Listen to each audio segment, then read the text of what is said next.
Hey Art Fam, it's Luis Martin, the art engineer. Welcome to the studio, welcome to the safe space. I'm glad you're here. Are you ready to let them know we're open for business? Bam! And it's open. Collage Dream is open for dreams. All right, you guys. I have something really special for us today. So I'm not going to collage because I want to share with you my zine that I just created called In the Mountain's Voice. It's a collection of poetry and collages that I've been making over, I guess, the collages over the past year and months, and the poems were all written this summer. And I created it for the New York Queer Zine Fair here in New York at the center, which just happened last weekend, and it was amazing. And I really take it for granted that I live in New York, where we have a lot of these opportunities to come together in a safe space and share.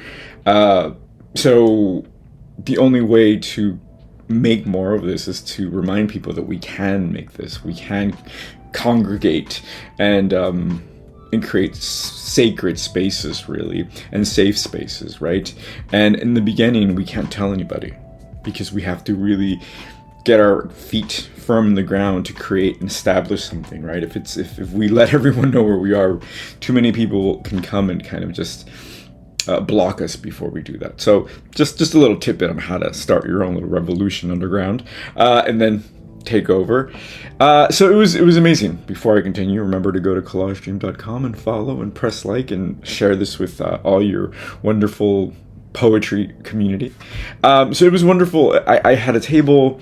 There were tons of other zinesters, and it's really hard because I love supporting artists. I love seeing what other artists do. But this time I stood in my table and didn't go shopping until after the event was over, and I got some wonderful zines of my own. So it was really, really fun. I had this zine, and I also had the one that I created last year for the same event called Divine Queer Skin, which was a love letter to the queer community of how divine we are as queer people. It's kind of like a big hug / love letter. And that was great. I sold some of those as well. And there was this one person that bought it and left and then came back and said, I just read it. It made me cry. And I thought I'd get the other one, which really touched me and really meant a lot to me. Not because I want to make somebody cry, but it reminded me that, oh, I'm not the only one crying in here.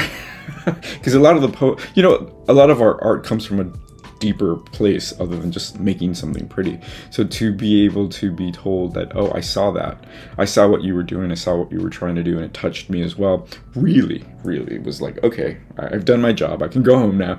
It was wonderful.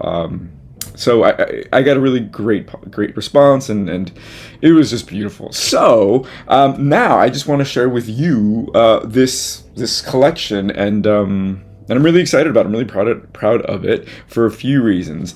So as you know, if you've seen any of my shows or if I've ever written to you, I have dysgraphia, which means I write beyond. So as much as I try, these are my notes. It looks like chicken scratches, right? I should have been a doctor, but be thankful I'm not. So that was always a roadblock as a kid when it came to writing. So on top of that, I'm also super dyslexic, which means that I'll write something and I'll write the letters before, or they just jumble. It's this amazing circus that only I get to really enjoy. Everybody else is trying to decipher what's going on. So writing something, putting something together is always like a trapeze, right? It's always like something that's kind of like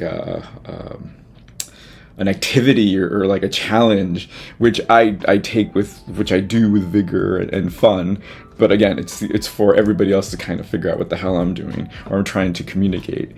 But I never let that stop me, right? I think this has been my journey as a child. So sure, in the beginning, I felt kind of ashamed or awkward or didn't really see the point of doing things if they were always going to come out bad.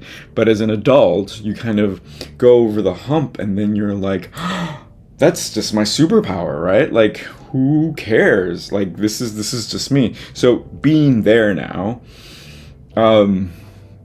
I know what it takes to create something like this. I know all the hurdles that I have to jump to make it cohesive to you, right, and to the people that I want to share it with, because this is my life, right? Like, the poetry that I write are things that I kind of catch in the air, that are the voices that I hear, that then I write, that then become this, right? Same thing with the collages. So as an artist, we can, our life is the art. So when we put it on paper, when we create a sculpture, when we put it on a canvas, that's us kind of figuring out how to share it with the world, right? So that was that. So it was just great to be able to kind of get my shit together and put it into this zine. It is called In the Mountain's Voice, and the whole point of the mountain, there are no poems about mountains in this collection of poetry. I don't think I've ever been up a mountain, actually. The whole point of the mountain is identifying something bigger, right? Like I said, I don't believe in the originality of ourselves as humans. We are, at the end of the day, ants. We are kind of creating something bigger, right? So the mountain, the voice of the mountain, is kind of what I'm tuning into when I write, when I create art. It's not me.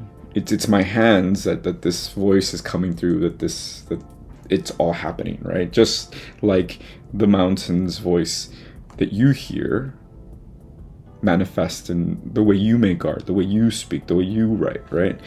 So that's why it's called In the Mountain's Voice. I just want to read to you 3 poems and share a little bit about them. So this is it, and I'm super happy with it, and it's dedicated to the art fam, because it just like that person that came up to me and told me, that I made her cry with the work, I feel less lonely.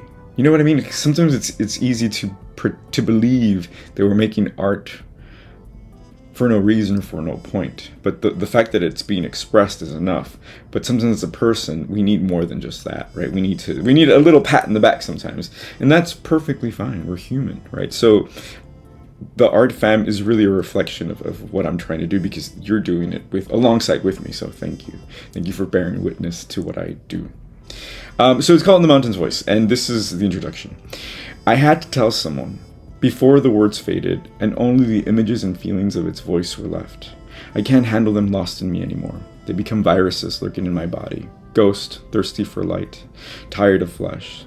So here's what I heard and saw in poetry and collage, after I deciphered my dysgraphia and ironed out dyslexia with paranoia and seance. So I believe that if you're an artist, if you have the calling and you don't make something, it festers, right? That feeling of just feeling blocked. That comes from not listening to your voice, from not creating, from not letting that energy flow through you, right? This is all witchy. I'm not kidding when I said, I ironed it out through paranoia and seance, because, yeah, I think when you give yourself that space to be messy, to be magic, everything happens, right? Okay, so I think there's 24 poems, and so it's a poem and it's a collage, and it's just it was so fun to put it together, guys. So the first one that I want to read to you is really the most important one for me that I want to give to you. It's called Abundance Spell. It's a poem, but it's also a spell if you light a candle, burn some incense, and do all your magical stuff. And it's just exactly what it says it is. It's an abundance spell. I will allow myself to manipulate matter, to create, and I will allow myself to destroy that which takes to hurt and create dis-ease. I take responsibility and will allow no doubt or ask for permission for the blessings I have been bestowed. I will share from my palm the fruit I've been brought here to grow. I will love all and protect all that is love. I will allow myself to point and dissolve all that aims to pervert the flow of love and life. Someone wise once told me, Only a fool questions their blessings, right? So you know what you can do, you know your powers, don't ask permission, just use them, right? They've been bestowed to you. And that can be as simple as walking down the street without pain. That could be as simple as having beautiful handwriting to write a beautiful letter for somebody you love. Superpower, use it, create love. And don't be afraid to destroy anything that harms you, right? And again, when we talk about magic, we talk the golden rule. If you have any questions about magic, the rule is for the good of all and the harm of none, right? And what does that mean? Sit with that, right? I'm going to make an abundance spell and I'm going to receive all these beautiful flowers, but me receiving it is not going to hurt anybody. No gardener is going to go without it because I took or because I have. Right? So it's this beautiful idea of balance. And this poem, Abundance Spell, is very much about that. It's a reminder to myself also that I'm here to do that and that I can grow things from my palm and give it to you, right? Also, I love this this image because look, meta. It's me with my cup, with this same cup, drinking. What are you drinking? How are you? Have you written a poem today? I hope you have. I also really love this mat. So this mat is for cutting, right? It's a self-healing. I mean, even the name of it is so beautiful. It's a self-healing mat, right? You cut it and it heals right back for you to make more cuts, make more collages, make more art. But I also love that it's a matrix, because when we think about creating things in the matrix, creating things in a sacred space, like talk about a perfect example, a perfect analogy of safe space, right? So here it is in the poem too. So this is really a picture of my world, you guys. This is my studio. If I turn the camera around, this is what you would see. And this is the computer I'm using right now. This is the cup I do my rituals in. So it's a postcard too, right? And I love that. I fucking love that. Thank you guys. All right, the next one is a treaty. Now, you know, I'm very like laissez-faire. I'm very kind of like, I'm a pacifist, but I think inside I'm really a radical, and I think it comes through in a lot of this. So here is this poem called A Treaty. Let's write a treaty to keep this farce going.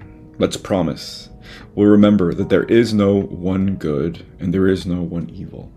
Let's decree that given the privilege, we too can all be good and be all evil. And let's proclaim that given the fear and endless hunger, we too will be evil and we too will be good. Let's hold each other accountable to protect peace at all costs, because I love you, and my love for you does not depend on you loving me back, but letting me live in love. Let's all learn to draw a life raft and commit it to memory with love before drawing from life's perversions and obscenities to fight back. And I have this collage of the one and only Walt Disney, because when I think of manifestation, when I think of world creating, he's a perfect example, right? He was an artist, he was a businessman, he was a great collaborator, right? He didn't build Disneyland nail by nail by himself. No, he worked with Imagineers. He even created a term for them, right? And we can do that too. So living in the now is no different than what was happening during the Vietnam War, or during, you know, the Civil War, during, you know, the Dark Ages. It's our human experience. So we got to work together to create the light, and we can do that. Love this. Love this. Okay, maybe one more or two more. Okay, so this is also drives to that point, which again I think a lot about, but I don't really talk about it outside my head and outside my poetry, because it divides more people than it unites, and I don't have the dexterity or the desire to be that person right now, right? Okay, to move on.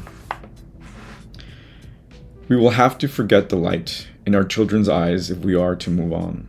Civilized, the savage inside me is meek, feeble, and polite, enough to be indifferent. My hair is no longer long enough to braid, with the known ways to resist this foreign evolution. The gentry call on us to weaponize our hunger and confusion. For one Hail Mary strike against the flags and trending tyrants, but mostly they are invitations to become human shields for their satirical gestures of cock measuring through the death tolls. If nostalgia alone is not sharp enough to fight with, death will come to us, choking in our apologies to children, asking to live. You are at war. And this is a collage. I paired it with, it almost looks like a helmet. It looks like a person being weaponized. Very cool. And the eye is slightly visible, right? It's about to be covered. It's about to be completely lost, the vision, right? Or the other way. I'm just noticing there's some French here. And the last one that I'll show to you is, of course, we'll go back to spirit because that's the whole point of it all, right? For me, anyway. It's called Pray With Me. Pray with me. And if you don't know how, leave your skin behind. Unpin the hurt, the shock, and the pleasure of being. Unzip the scars from anger and pride, and offer them to the smoke. Stay deeply rooted and follow the smoke. Become the smoke. Find the hum in your new ecstasy. Be shapeless and still. Hum, hum. This music is our prayer. Just hum. And I paired it with this collage of a curandero, a shaman, a Mexican shaman, and in paradise inviting you in to pray with him. And that's it. There's more collages here for you to read, and this is available for you to get on my Linktree on Instagram. It's also it will be on collagedream.com in October, and that's it. I just really wanted to give you a quick peek at this, and let me know what you thought. Let me know if you write collages. Actually, yes. Do you use your collages to write poetry? And let me know if you do that. All right, this is a short one. This is a quick one. I'm really excited to share this with you and the world, and let me know what you think if you get this. All right, it's Luis Martin, the art engineer, sharing some poetry, sharing some collages with you as always. I will see you here, there, and everywhere you take your phone. Are you ready for the October collage kit? It's gonna be big. Cheers.